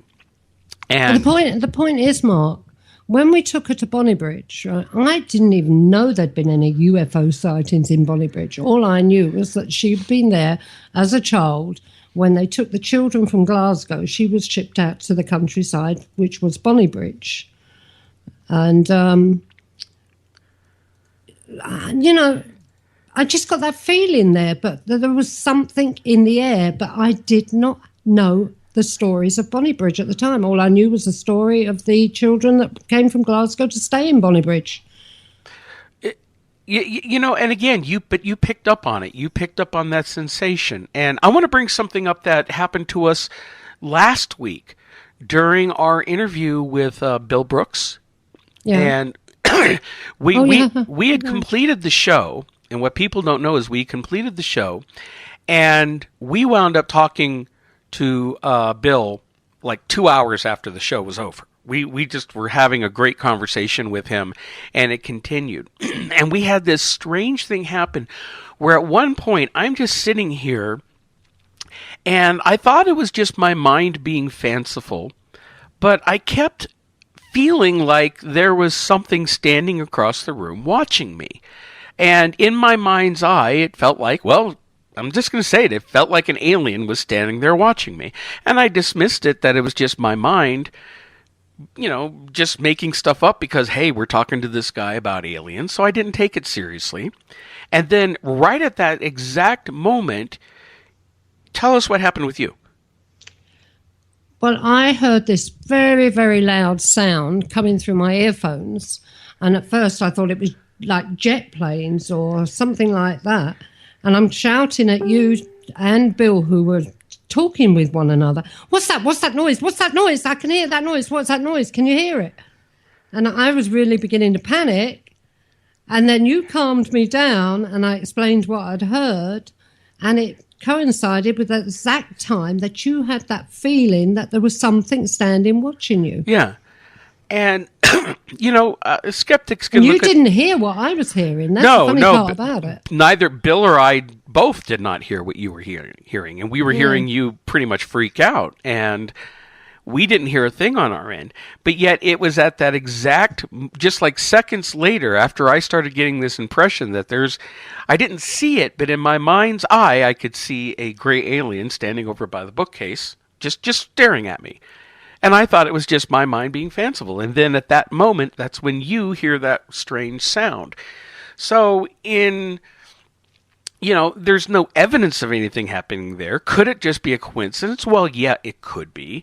But I still take note when things like that happen, because it seemed like you heard that sound, which reinforced and backed up what I was sensing here in my room. Well, even when we were talking to Malcolm, I messaged you, what's that noise? Yeah. Because there was some weird noise going on. Yes. In the background as Malcolm was talking. Yes, and I'm sure our listeners hopefully heard that as well. Now, Skype has been kind of acting up on us today, but it could have been a Skype issue, but it was this strange, almost like musical type voice going on in the background while he was talking, and then suddenly it went away. Yeah. Yeah, but like we say, you can't trust Skype. But that with Billy Brooks, that was totally different. That blasted my ears, literally blasted my ears. And you can imagine, looking and thinking about it now, I can imagine a big mothership sitting over the top of my house at the time. You mean like it's not there other times? You say you see UFOs flying over your valley all the time? Oh, yeah, UFOs there, but they're up in the sky. You don't take any notice of them, do you? But when you hear something like sitting, it just came through the earphones and it just blasted me. And I've got all these machines here, I've got the mixer board and external mic and the big things on my ears and, but I couldn't believe that you didn't hear it. No, it didn't come through on our end at all, which is odd. Yeah, but strange things happen on Paranormal UK Radio. Yeah. Well, even when we were interviewing Bill last week, how he suddenly had a memory come forward, and that's good. Yeah. We may not have fully explained it to people who were listening at the time, but Bill's memory isn't what it used to be. He's had a series of strokes, which is why he kept referring back to Joanna. Yeah, he had heart attacks and strokes, and it has affected his memory, but that's why he was deferring to his co-author, Joanna, who helped him write the book, because she remembers most of what they previously discussed. So, again, skeptics would say, well, he doesn't know his own story. Well, the gentleman has had some strokes. You try to be coherent after having some strokes. So, but he still did a great job. And I mean, like I said, we talked to him for a couple hours after the show, too. And I really wish Malcolm could have stayed here longer, too, because he's the kind of guest that I just love having on this show. He was brilliant. Absolutely enthusiastic and knows the subject inside and out. I've been trying to get. I've wanted Malcolm on here for so long, and when he accepted to come on the show, I was over the moon, literally jumping up and down, because he's such a nice fella, and I really respect the work that he does.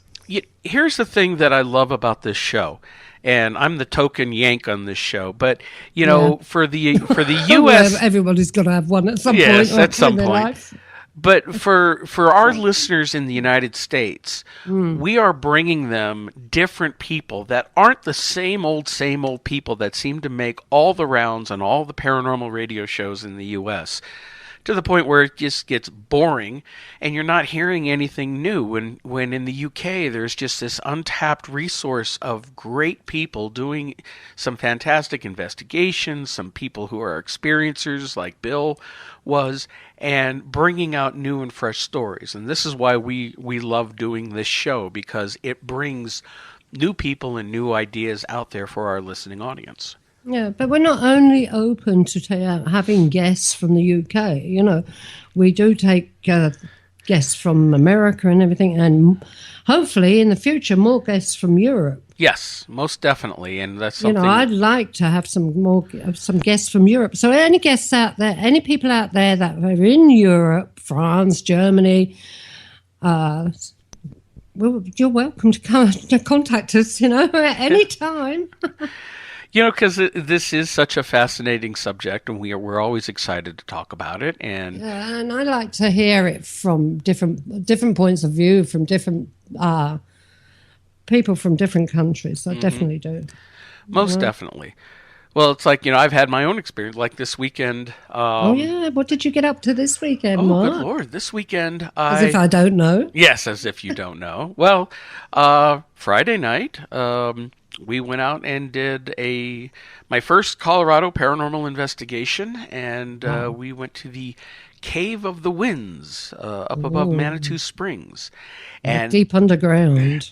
I'll tell you something. This was the most interesting location I've ever had the pleasure to investigate, being 250 feet deep within a mountain.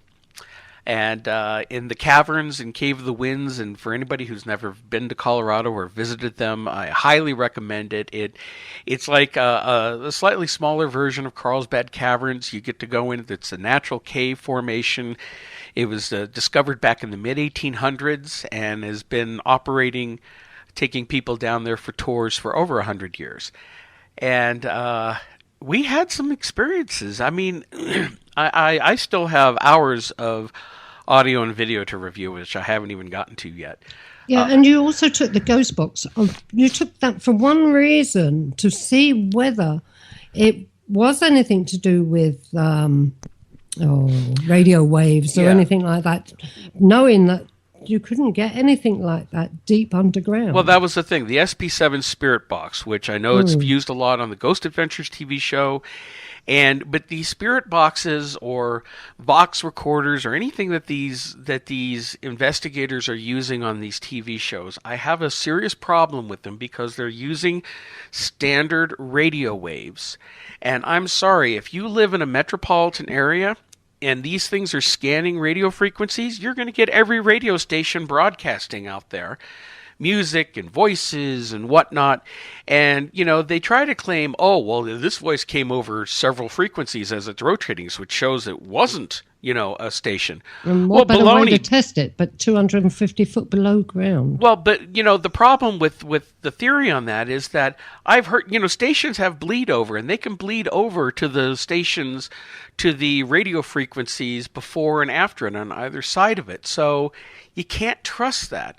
So I specifically wanted to test this spirit box in an environment where there's absolutely no chance of picking up any radio signals whatsoever. When you're deep inside a mountain, in caves, there's no way to pick up a radio signal. Well, you couldn't even use your telephone, could you? No, nothing. Nothing. It couldn't pick up anything. And so we tried it a couple times, and I can't sit here and say we got great results, but there was a couple times we got little things that came through. There was a voice that popped in at one point that we all heard, but it was so brief and faint we couldn't pick it up. And then there were times we kept hearing faint music coming through.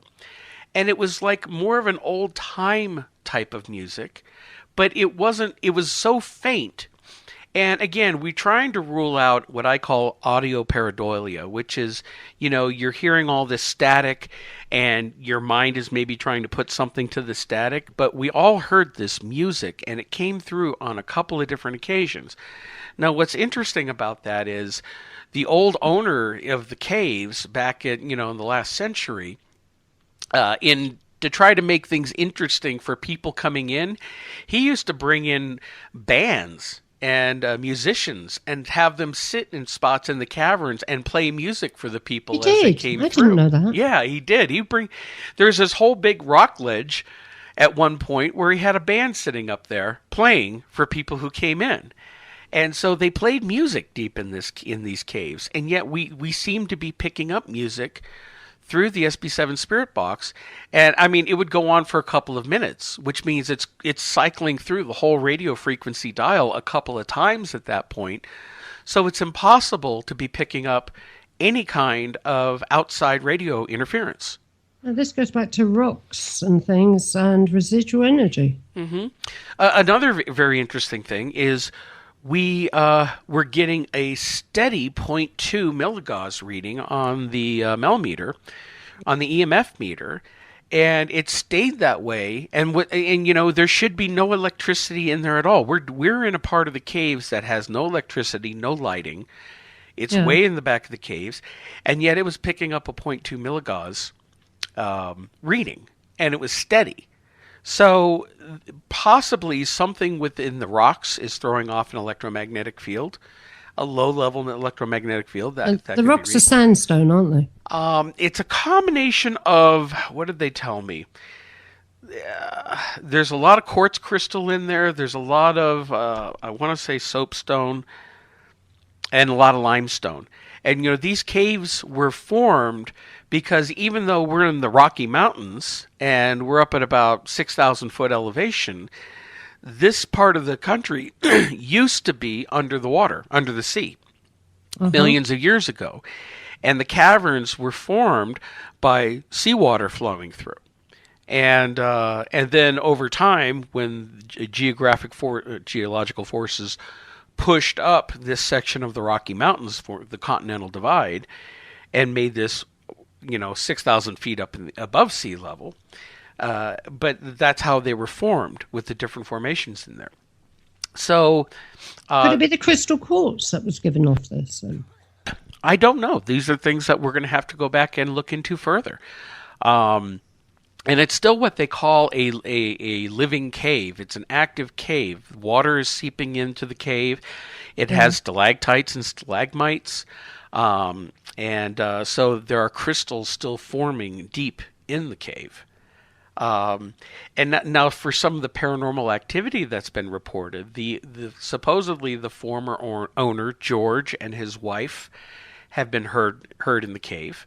Supposedly haunt the cave. At least that's the legends. And I talked to the to the manager who works there, and he repeats the stories, but even then he has to admit that there's some things they're just not 100% sure on. There's one of the things that I was very interested in is the story of, I think it was back in the 50s, he used to have local kids working for him, and what they would do is they would hold lanterns deep in the cave as part of their lantern tour.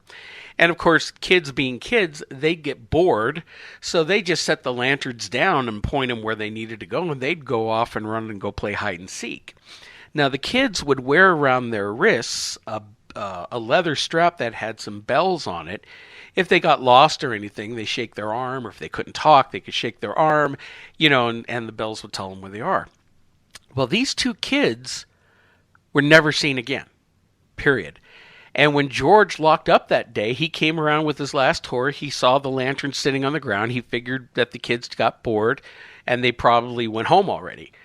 So he finished the tour and closed up the caverns, went home for the day. And the next morning, he gets an angry phone call from the parents of the kids wanting to know where their kids are. And he goes, well, he thought that they came home. They were never seen again. They did massive searches throughout the cave. And again, this being back, I believe, in the 1950s.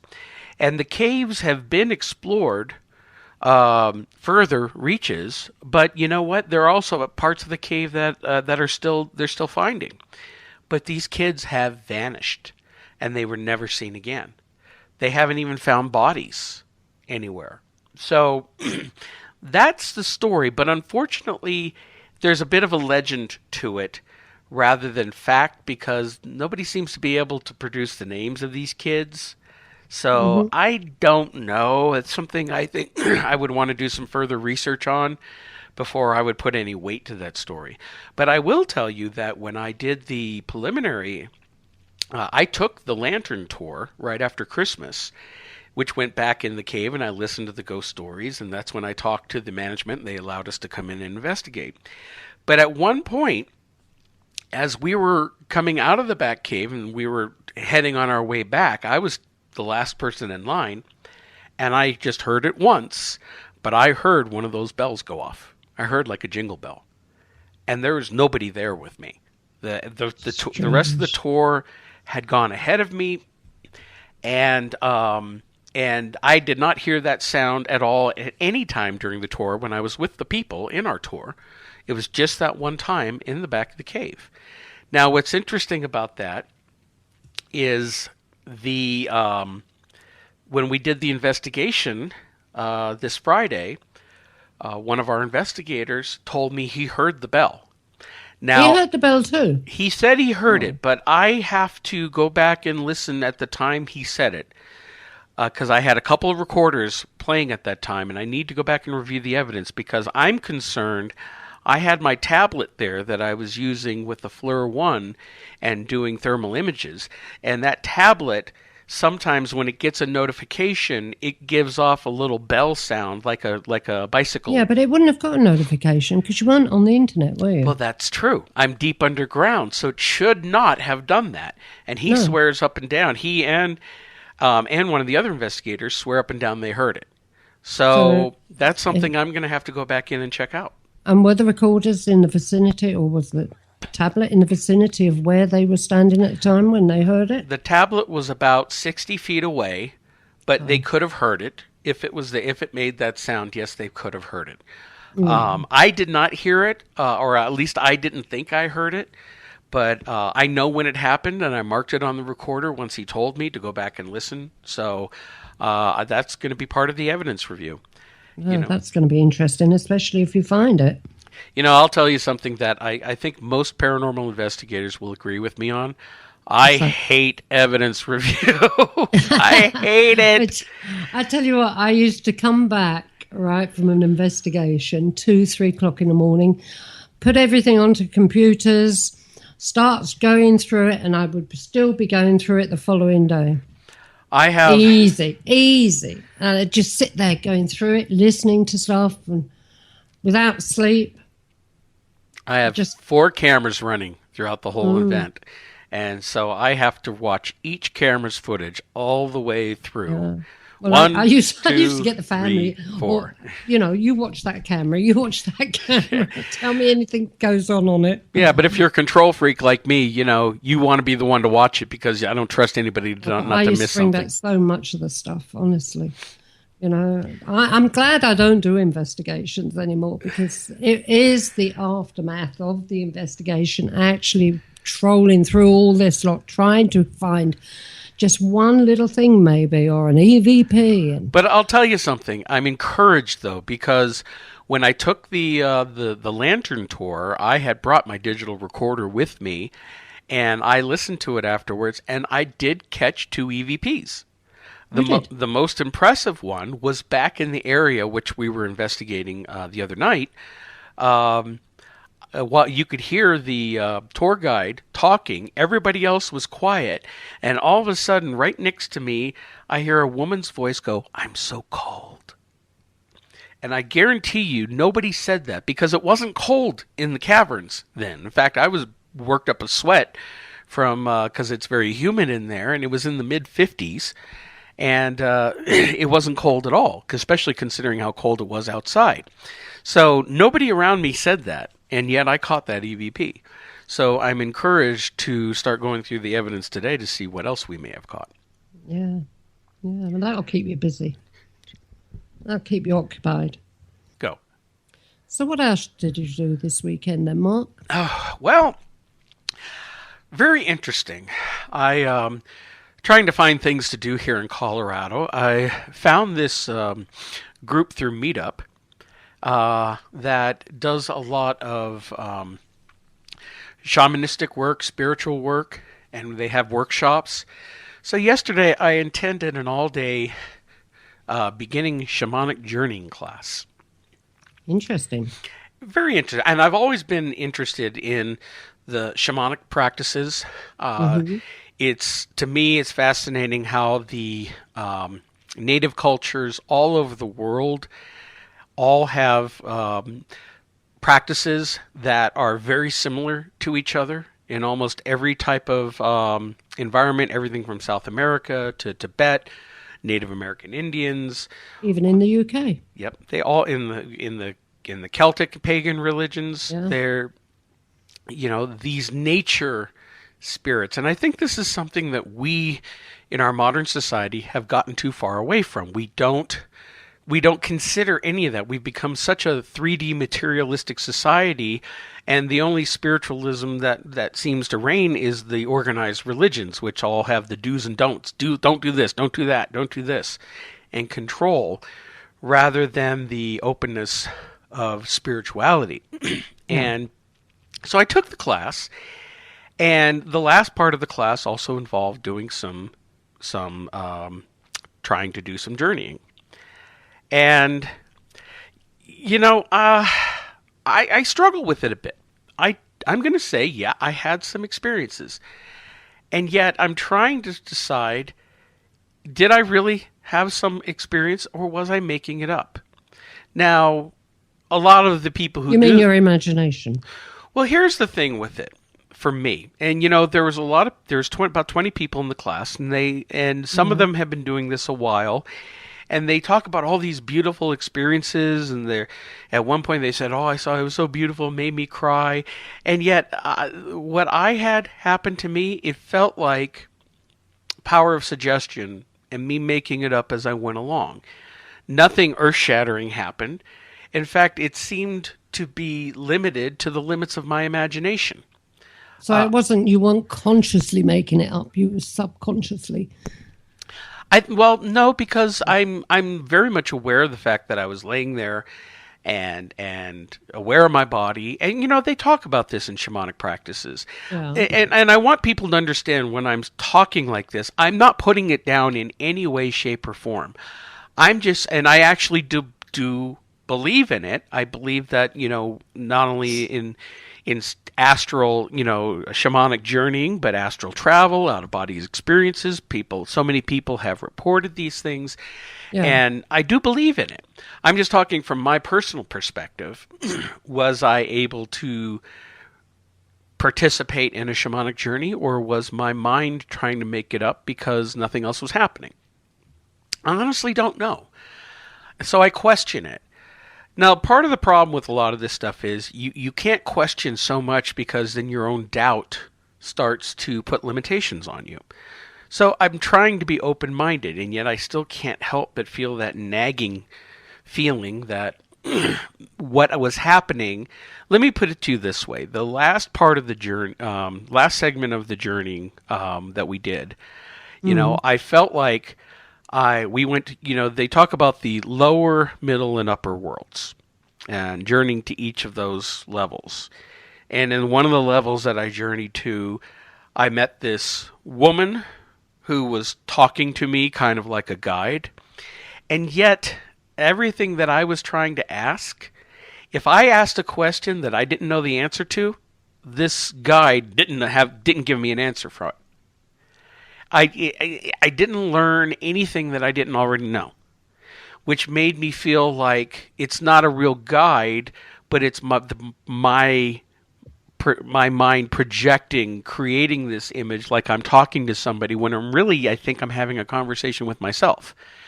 And I can't tell myself something that I don't already know. Does that make any sense? Sort of. Sort of. Yeah. So, but you know what? I'm going to continue going. I mean, I really like the group. I like the class. It's a really good group of people. It's believe it or not, they're actually very down to earth. No hairy-fairy, new agey. Well, you're going not because you want to become a shaman, but you want to research and learn. Well, I think this is all part of what we do.